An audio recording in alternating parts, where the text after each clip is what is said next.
So we are going to analyze the truss problem using the finite element method. So here we have four nodes, that is one node, two node, three node and four node. So basically node is nothing but the connecting between the two elements. So here this is the node. So here this node, node, node, node. So here is the four element, this is one element, this is the second element, and this is the third element, this is the four element. So here we have 1 2 3 4 node and 1 2 3 4 elements. So here we have nodes 4 and element as well as 4. So here the cross section area, that is 60 mm square, same for the all the element, that is 1 2 3 4. The cross section area is the same for all the element.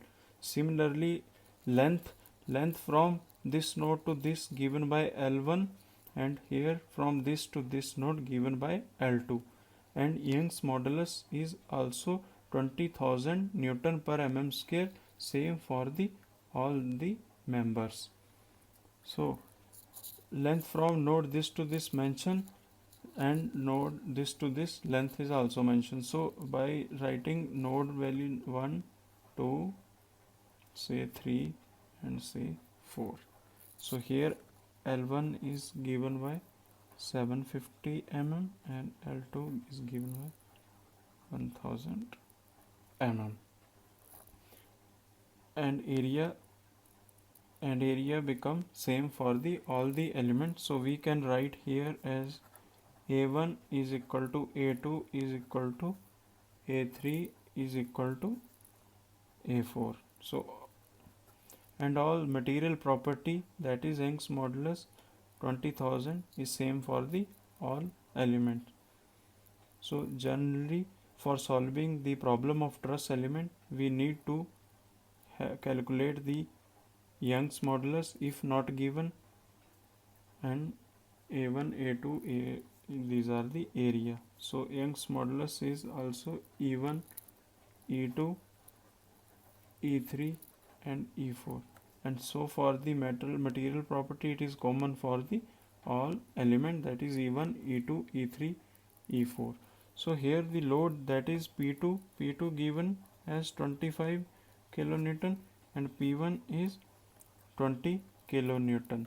So here P1 acting this horizontally and P2 upward at the node 2, that is of 25 kilonewton load.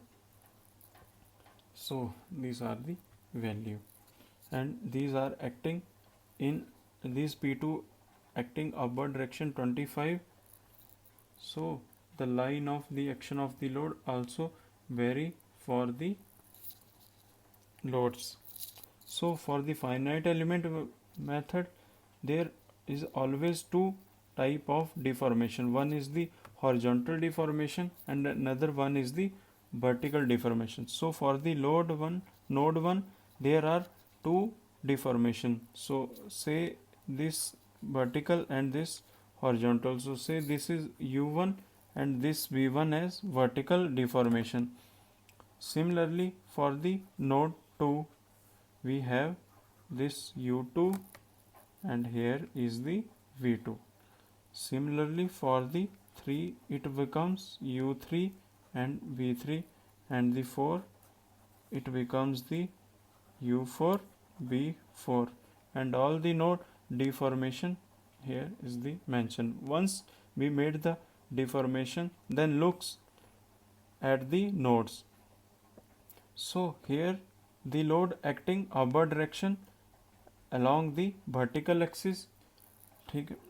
So y means here the vertical, and here is the x and y is the vertical.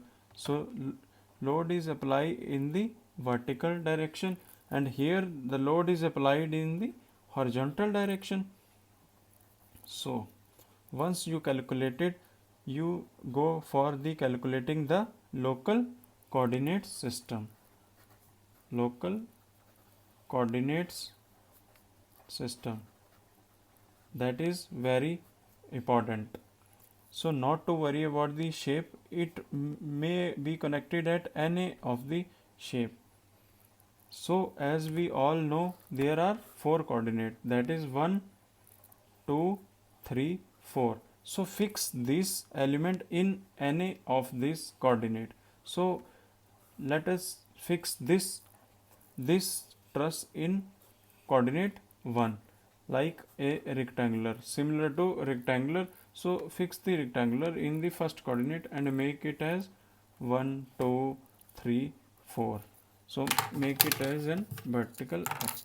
So here make it as in vertical horizontal axis, and here this is the vertical and this is the starting point.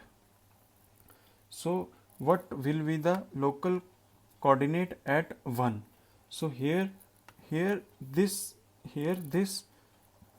x1 and y1, because this is one node and we denote it as x1 y1. Similarly for node 2, x2 y3, x2 y2, similarly x3 y3, and here x4 y4. So just find the local coordinates. What is the value for the node value for x1 and y1? See, x1 is nothing but it is the distance from the reference point, that is OA.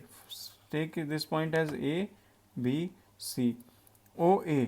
So y and y1 is nothing but it is a reference line from OX. So OX.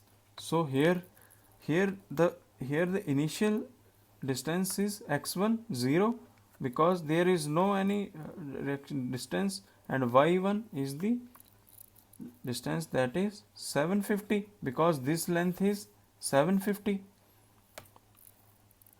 So now for the second, here the first this is the reference, so here distance is 1000, and the y2 is the height, that is 750. Similarly for the x3 and y3, x3 the point is here, this is the distance, that is 1000, and y here is no vertical distance, so this becomes 0. So this becomes at the, so here is the starting point, so both will becomes the 0 0, right? So this is the x and y value for all the nodes. So once you calculated, then go for calculating the coordinate system. See, we can make a tabular box for the local coordinate system. See, this is the nodes, x value, y value. So for the node 1, what is the value of x? 0, and y is 750. For node 2, x is 1000, and this again 750. For 3, 1000, 0, and for 4, this is 0 0. So all this is in the millimeter. So here x1, y1, x2, y2, x3, y3, x4, y4. So this is the method to find out the local coordinate system.